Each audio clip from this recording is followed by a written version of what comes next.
बोलिए सद्गुरुदेव की जय। जीवन की सफलता किसमें है? सफल जीवन हम किसे कहें, थोड़ी चर्चा इस पर करते हैं। सामान्य रूप से लोगों की धारणा होती है, लोग सोचते हैं कि हमारा नाम हो जाए, लोग हमें जानने लगें, प्रसिद्धि हो, हमें प्रेम करने वाले मिले और उचित मात्रा में या विपुल मात्रा में कहिए कि धन हो जाए। नेम, प्रेम और मनी। नेम, प्रेम और मनी। दुनिया में नाम हो, लोगों से प्रेम मिले और धन हमारे पास हो, भौतिक सुख सुविधाओं का अंबार लग जाए। इसी को लोग जीवन की सफलता मानते हैं और इसी के लिए प्रयत्नवान होते हैं। जिस किसी प्रकार ये तीनों चीज़ आ जाए तो समझते हैं कि हम सफल हो गए। ये ज़रूरी है कि हमारा नाम हो, लोग हमें अच्छा कहे जाने, लेकिन ये जीवन की सफलता नहीं है।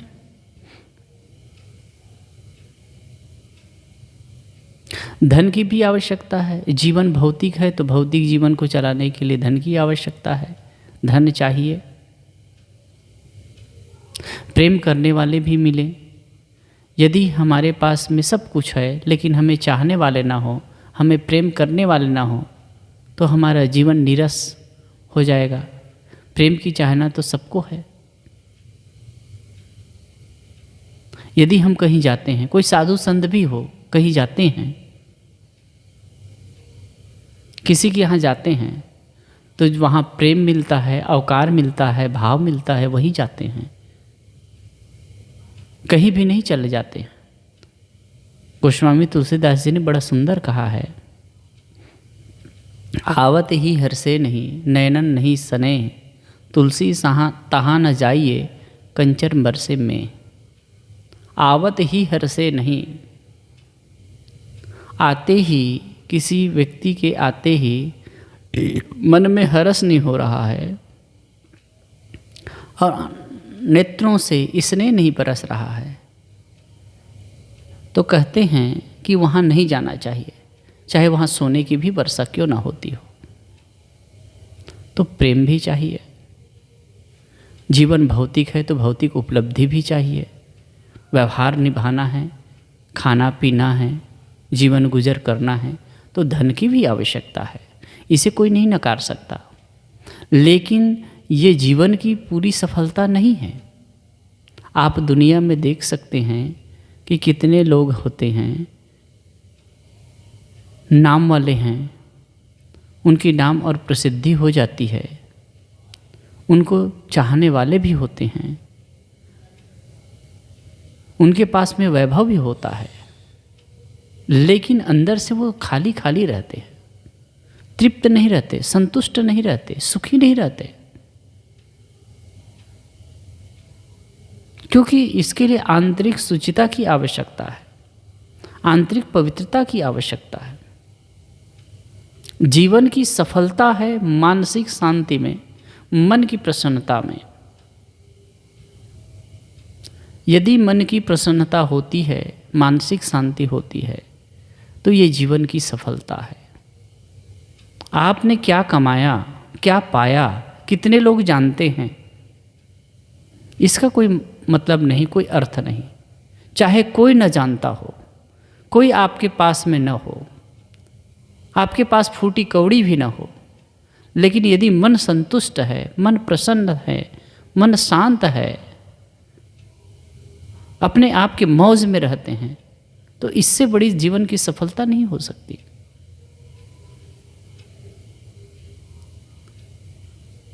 आजकल लोग दौड़ रहे हैं, जिस किसी प्रकार भौतिक उपलब्धि हो जाए, जिस किसी प्रकार हम ऐश्वर्य संपन्न हो जाएं, इसके लिए उल्टा सीधा काम भी करते हैं।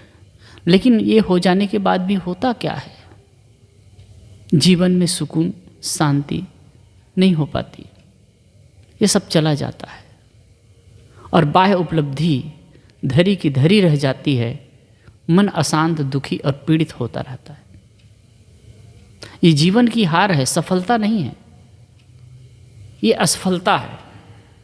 एक सामान्य सी कहावत कहा करते हैं लोग,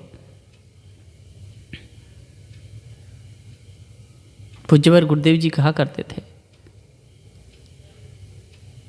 बच्चा जन्म लेता है तो रोते हुए, शिकायत करते करते जीता है और पश्चाताप करते करते मरता है। प्रायः देखें, अधिकतम लोगों की यही दशा होती है। चाहे वो कितना भी भौतिक उपलब्धि हासिल कर ले, चाहे कुछ हो जाए, लेकिन उसके मन में शिकायत बनी रह जाती है, अंततः पश्चाताप बना रह जाता है। तो ये तो जीवन की हार है। बार बार न पाइए मानुष तन की मौज कहा गया।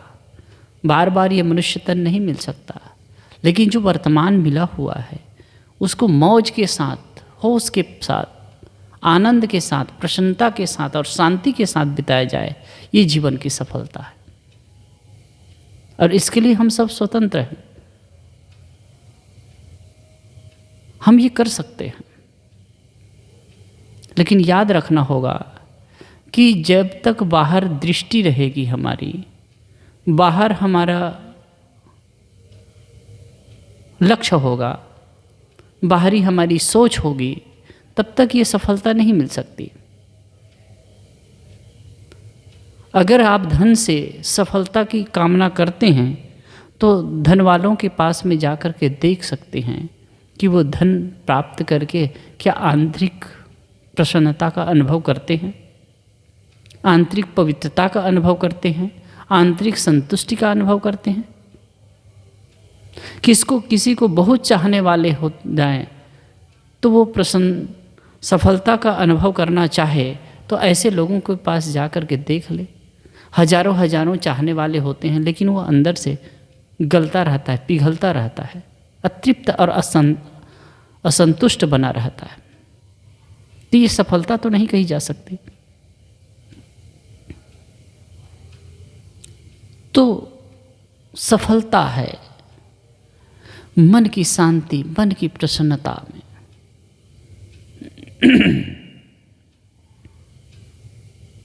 रामायण की जो ये घटना, जो रामायण हम पढ़ते हैं, सुनते हैं कि श्री रामचंद्र जी और माँ सीता जंगल में रहते थे, वनवास हो गया, वन में रहे, लेकिन बाद में माता सीता की चोरी हो गई, रावण चुरा करके हर करके ले गया और राम वन वन भटकते रहे, सीता के बिना व्याकुल रहे, तड़पते रहे। ये जो कहानी है, ये जो घटना है, कभी घटी है, लेकिन हम सबके जीवन में हमेशा घटती रहती है। ये जीव रूपी राम शांति रूपी सीता के बिना भटकता रहता है। शांति रूपी सीता को अहंकार रूपी रावण हर करके ले जाता है। जब अहंकार उत्पन्न होता है, अहंकार जब सिर उठाता है तो शांति हर जाती है और जीव रूपी राम दुखी होता है, पीड़ित होता है, अशांत होता है, क्योंकि जीव रूपी राम का शांति रूपी सीता के साथ गठबंधन है। उसके साथ में ही वो सुख से रह सकता है, उसके साथ में ही अच्छा से रह सकता है। मतलब जीव को शांति प्रिय है, शांति ही अभिष्ट है, शांति के लिए वो सब कुछ करना चाहता है, लेकिन शांति हर जाए तो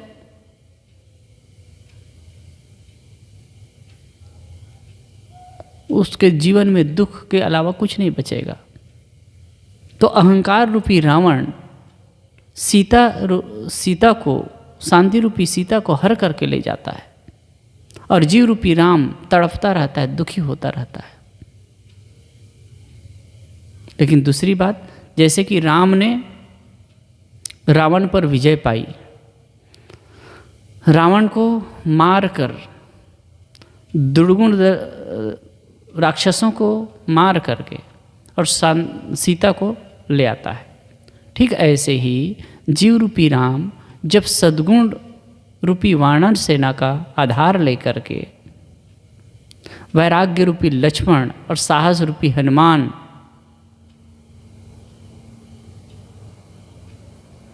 को साथ लेकर के और भी सद्गुण रूपी वानर सेना को लेकर के जब अहंकार रूपी रावण का मर्दन करता है, दंभ, अहंकार, कामना, इन सब दुर्गुण दल को समाप्त करता है तो शांति रूपी सीता को वो पा लेता है और आनंदित होता है। ठीक ऐसे ही जीव का लक्ष्य शांति प्राप्त करना है, शांति के साथ रहना है। और ये कब होगा? जब हमारे अंदर आंतरिक शुचिता आएगी, अंतर की पवित्रता होगी, अंतर की निर्मलता होगी, अंदर की संपन्नता होगी, तब ये हो सकता है। उपनिषद में एक बहुत बढ़िया सा मंत्र है, आहार शुद्धो सत्व शुद्धि, सत्व शुद्धो ध्रुवा स्मृति, स्मृति लंबे सर्वग्रंथि नाम विप्रमोक्ष। आहार के शुद्ध होने पर अंतःकरण शुद्ध होता है और अंतःकरण के शुद्ध होने पर स्मृति ध्रुव होती है, स्थिर होती है। स्मृति लंबे सर्वग्रंथि नाम, और स्मृति जब स्थिर होती है, परिष्कृत होती है, तो सारे बंधन कट जाते हैं, सभी गांठें टूट जाती हैं और साधक का मोक्ष हो जाता है। मोक्ष का मतलब ये आकाशीय चीज़ नहीं है। कल्याण और मोक्ष की बातें हम धार्मिक लोगों से जब सुनते हैं तो कहीं लगता है कि इस जन्म के बाद, इस जीवन के बाद कोई आकाशीय चीज़ मिलने वाली है। नहीं, ये जीवन की बात है। मन का कॉम्प्लेक्सेस फ्री होना, तनावहीन अवस्था में मन का होना, प्रसन्न चित्त रहना, गांठ रहित रहना, यही मोक्ष है, यही निर्वाण है और यही कल्याण है। और इसका अनुभव करना, प्रशांत मन का होना, ये जीवन की सफलता है। और ये कब होगा? इस मंत्र में बहुत सुंदर बताया गया। आहार शुद्ध हो, आहार के शुद्ध होने पर हम जो कुछ भी ग्रहण करते हैं मन इंद्रियों से, वो आहार है। जैसे मुख का आहार भोजन है, आँख का आहार रूप है, कान का आहार शब्द है, नाक का गंध है, त्वचा का स्पर्श है।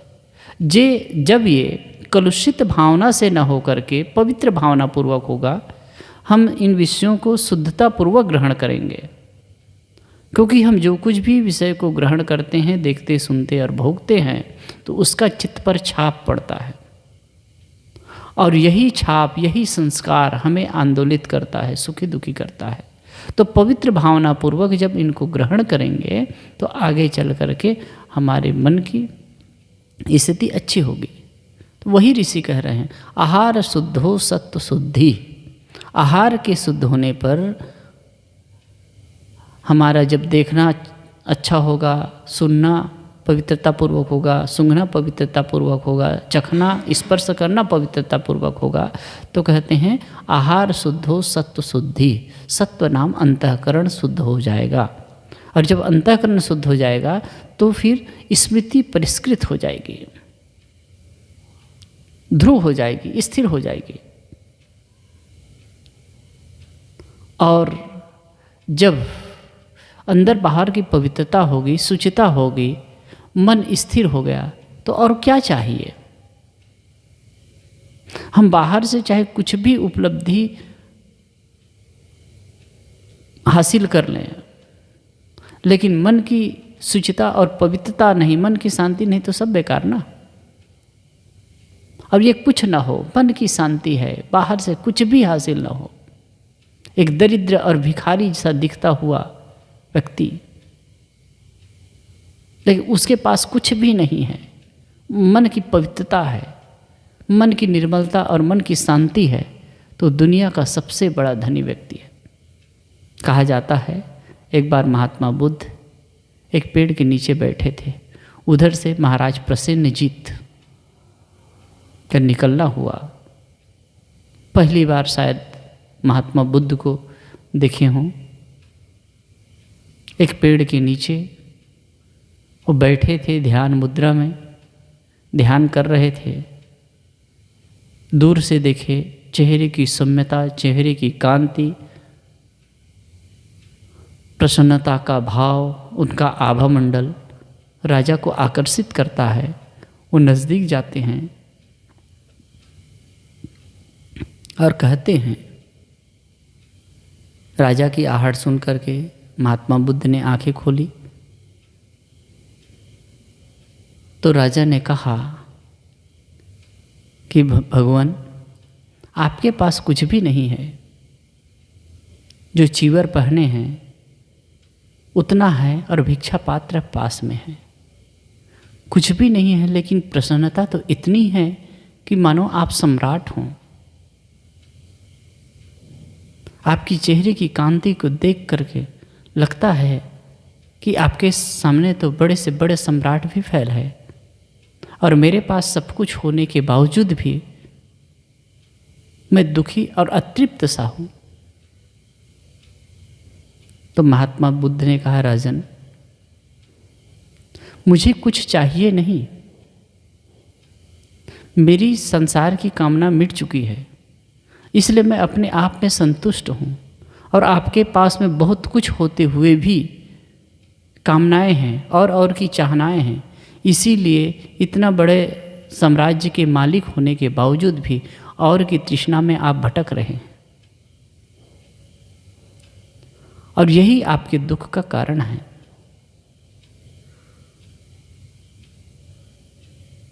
उनकी बात को सुनकर प्रसेनजीत को भी लगा कि बात सही कहते हैं। तो बाह्य उपलब्धि के प्रति चाहना ही तो दुख पैदा करती है, यही तो चंचलता और अशांति लाती है।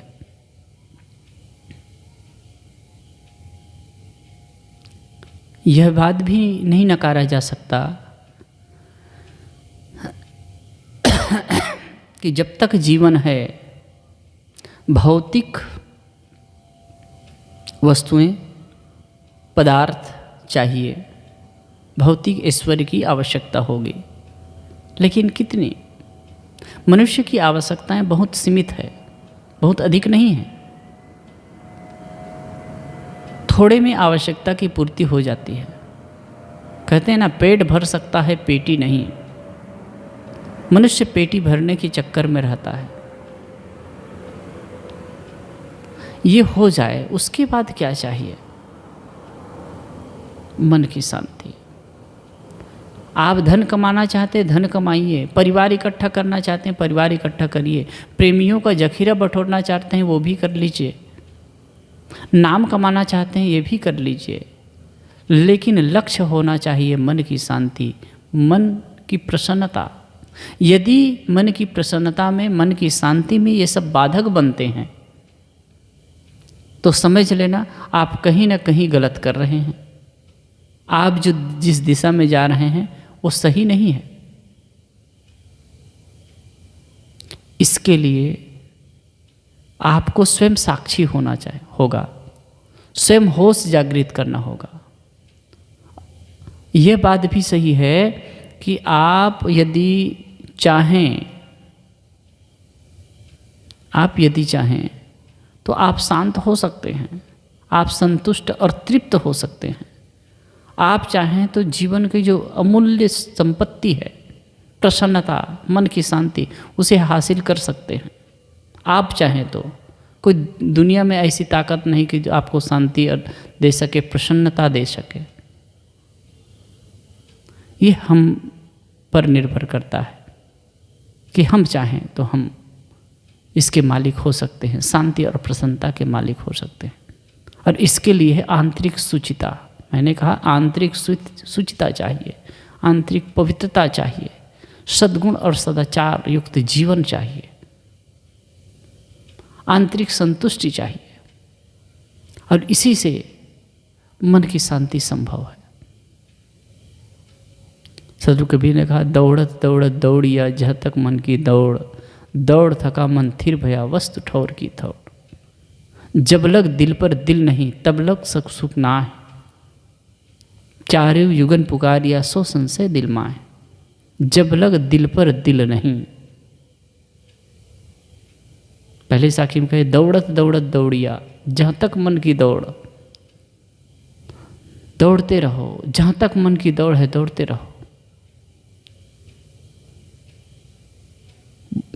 दौड़त दौड़त दौड़िया जब तक मन की दौड़, दौड़ थका मन थिर भया।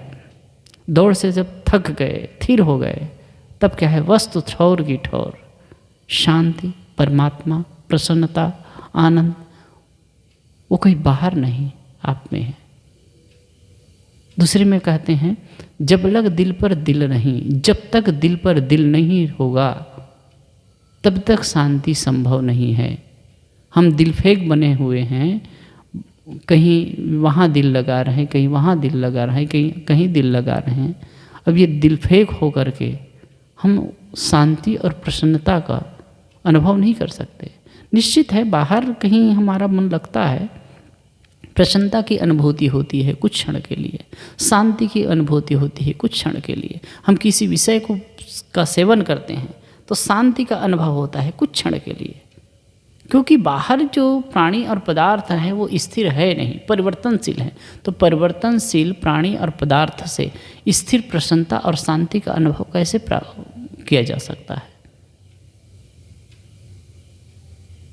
कुछ क्षण के लिए रहता है। एक तरह से कहें कि सुखाभास, प्रसन्नता का भास, शांति का भास होता है, वो होता नहीं है और कुछ क्षण बाद तिरोहित भी हो जाता है। इसीलिए इतनी उपलब्धि हासिल करने के बाद भी आदमी दुखी को दुखी रहता है। तो चित्त की प्रसन्नता, मन की प्रसन्नता और मन की शांति ही जीवन की सबसे बड़ी सफलता है, ऊंची सफलता है। और यथासंभव इसी के लिए लोग प्रयत्नवान भी हैं, इसी को पाना चाहते हैं, लेकिन दृष्टि सही नहीं है, दिशा सही नहीं है और इसीलिए दशा गलत हो जाती है।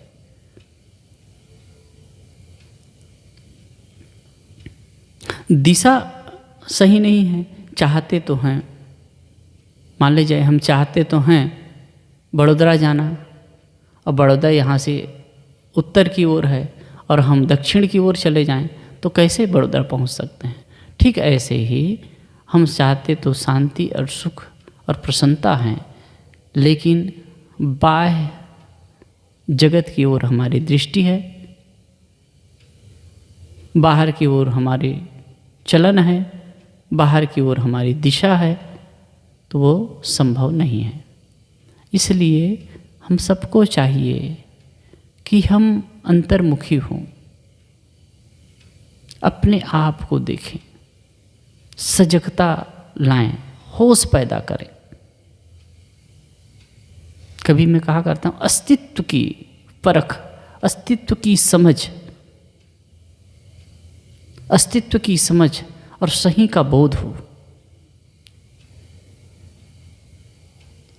और जब तक ये नहीं होगा तब तक मन की शांति संभव नहीं है। अस्तित्व बाह्य अस्तित्व एक है, एक आंतरिक अस्तित्व है। बाह्य अस्तित्व के बारे में तो हम बहुत कुछ नहीं जान सकते, थोड़ा बहुत जानते हैं, लेकिन अपने अस्तित्व के बारे में समझने, अपने मन की गति के बारे में समझें, मन की स्थिरता के बारे में समझें, मन की चंचलता के बारे में समझें, और किन बिंदुओं को लेकर, किन आधारों को लेकर के मन अशांत होता है, इस चीज़ को अच्छी तरह समझ लें और उसके बाद अंतर्मुखता का काम करें, स्थिरता का काम करें। तो फिर इसी जीवन में हम मन की अशांति को तोड़कर शांत हो सकते हैं, शांति का काम कर सकते हैं। तो जीवन की सफलता मन की शांति में है, मन की प्रसन्नता में है, और यह बाह्य उपलब्धि से संभव नहीं है। आंतरिक शुचिता, आंतरिक पवित्रता अंतर की निर्मलता से है। और इसके लिए हमारा देखना, सुनना, खाना, पीना, चलना, उठना, बैठना सब कुछ व्यवस्थित हो। गीता में एक बात बहुत बढ़िया आई है, युक्ताहार विहारस्य युक्त चेष्टस्य कर्मसु युक्त स्वप्नावबोधो योगो भवति दुःखः। युक्ताहार विहारस्य, आहार और विहार युक्त हो, संतुलित हो, उचित हो। युक्त चेष्टस्य कर्मसु, चेष्टा और कर्म दोनों युक्त हो, संतुलित हो, उचित हो। युक्त स्वप्नावबोध हो, स्वप्न अवबोध दोनों युक्त हो।